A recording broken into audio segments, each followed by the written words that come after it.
Bienvenue à tous. Aujourd'hui, on plonge dans l'univers de Christophe de Chavannes, un nom qui évoque tout de suite une certaine télé, hein. Ah oui, clairement. Ciel Montmardi, coucou c'est nous. Une énergie parfois un peu, comment dire, chaotique. C'est ça, une énergie débordante. Alors, pour essayer de cerner le personnage, on s'est basé sur pas mal de choses. Oui, on a regardé des interviews récentes, France Inter, InPower notamment, des articles web, Wikipédia bien sûr, et même une analyse intéressante de la Fondation Jean Jaurès sur les talk shows. Un peu de tout. L'objectif, c'est d'aller voir un peu derrière l'animateur hyperactif qu'on connaît tous. C'était quoi, au fond, son style? Comment on explique cette carrière incroyable, faite de haut, très haut, et de bas, assez bas? Et puis l'homme aussi, derrière l'écran. Exactement. Alors commençons par ça, justement, le style de Chavannes. Le fameux joyeux bordel, on peut dire ça. Ah oui, je crois que l'expression y va bien. C'était beaucoup d'impro, une énergie folle, un côté très rock and roll revendiqué. Il cherchait la surprise, l'inattendu. Et ça marchait fort à l'époque, hein. Pourquoi ça a tant pris, d'après vous, ce style si différent? C'était pas juste du désordre pour le désordre, je pense. C'était une vraie rupture avec une télé peut-être plus coincée. Il y avait une envie de spontanéité, d'authenticité, même un peu brute. Oui, on sentait ça. Et ça créait un lien, je crois. Très différent de, par exemple, l'infotainment plus contrôlé, plus monté, d'un Ardisson avec ses interviews très travaillées. Ah oui, rien à voir. On se souvient tous de moments assez fous. Les animaux en plateau dans Coucou, c'est nous. Les objets de Carmouze, Patrice Carmouze, son acolyte qui présentait des trucs improbables, C'était culte. et les débats de Ciel Montmardi, parfois très animés mais marquants. Oui, et puis les défis un peu dingues, les sumos, tout ça.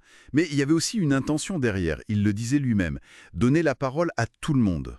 Sa formule, c'était la dame pipi et le banquier sur le même plateau. Une sorte de démocratisation de la parole télévisuelle en quelque sorte. C'est un peu l'idée. Et ça a laissé des traces, hein. Certains animateurs, aujourd'hui comme Hanouna, se réclament un peu de cette filiation, de cette télé bordel. Bon, ça c'est pour le style. Mais la carrière elle-même, on parlait de montagne russe. Ah ça oui, des succès incroyables. Ciel, Montmardi, jusqu'à 6 millions de personnes, c'était énorme. Coucou c'est nous, pareil, hyper populaire. Et puis plus tard, les jeux comme La roue de la fortune, Une famille en or, ça a cartonné aussi. Mais à côté de ça, À côté de ça, des échecs parfois cuisants. Je pense à Tout le Tout Team, arrêté très vite.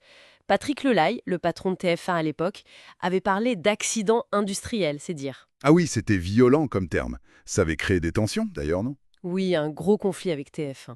Et puis il a eu des périodes sans antenne, des moments plus difficiles, même des émissions plus récentes comme Bienvenue chez nous, l'audience a fini par s'éroder un peu. Il le dit lui-même, hein, que sa vie, c'est des up and down et que les downs peuvent être très bas. Ça a dû le marquer personnellement, cette instabilité. Forcément, il en a parlé assez ouvertement de l'angoisse financière que ça pouvait générer. Il traînait une dette de son père qui était promoteur, sa mère, elle, était journaliste, et il avait cette peur de plus pouvoir payer ses équipes, ses pensions. Ça donne une autre image, plus Ça a été... vulnérable. Oui, et ça touche à des aspects plus intimes qu'il partage d'ailleurs assez volontiers. Son daltonisme, par exemple. Ou sa vie de famille. Trois enfants de trois mères différentes, Pauline, Paul-Henri, Ninon. Il a évoqué des relations parfois compliquées avec son fils, de mariage aussi, de divorce. Et puis son rêve, un peu secret d'être chanteur, il se décrit comme ça, un peu rock'n'roll dans la vraie vie aussi. On peut aussi mentionner ses engagements, comme pour le SIDAction, il a été là dès le début. Oui, il est très engagé là-dessus. Et ses préoccupations pour l'environnement aussi, même si, bon, il y a cette anecdote un peu triste de l'émission Pour Tahiti qui avait récolté très peu de fonds. Ça montre que c'est pas toujours simple de mobiliser. Et plus récemment, il y a eu ce coup dur, quand même. Oui, la condamnation en février 2025 pour conduite sous stupéfiant. Ça lui a coûté cher professionnellement. Arrête sa collaboration en Belgique avec RTL TVI, puis son rôle dans Quelle époque sur France 2. Il faut pas oublier non plus l'autre casquette, le producteur. Ah oui, très important. Coyote, sa boîte de prod, créée dès 1989 et vendue seulement en 2024. Il a produit ses émissions, bien sûr, mais aussi d'autres gros succès comme Combien ça coûte. C'est intéressant ce contraste, non?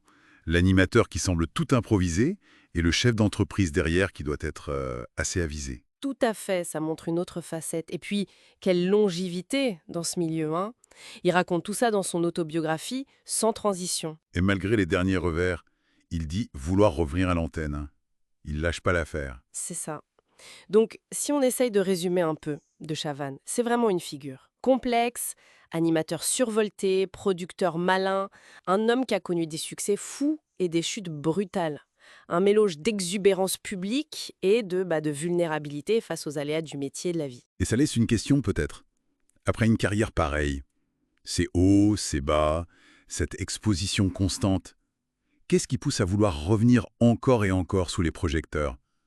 Est-ce que c'est vraiment juste la passion du métier, comme il le dit? Ou peut-être la recherche de cette adrénaline de l'antenne. Il comparait ça au chrono en course auto, la seule chose qui ne ment pas, disait-il. Peut-être que l'antenne c'est un peu pareil pour lui. Bonne question. Ça laisse matière à réfléchir en tout cas.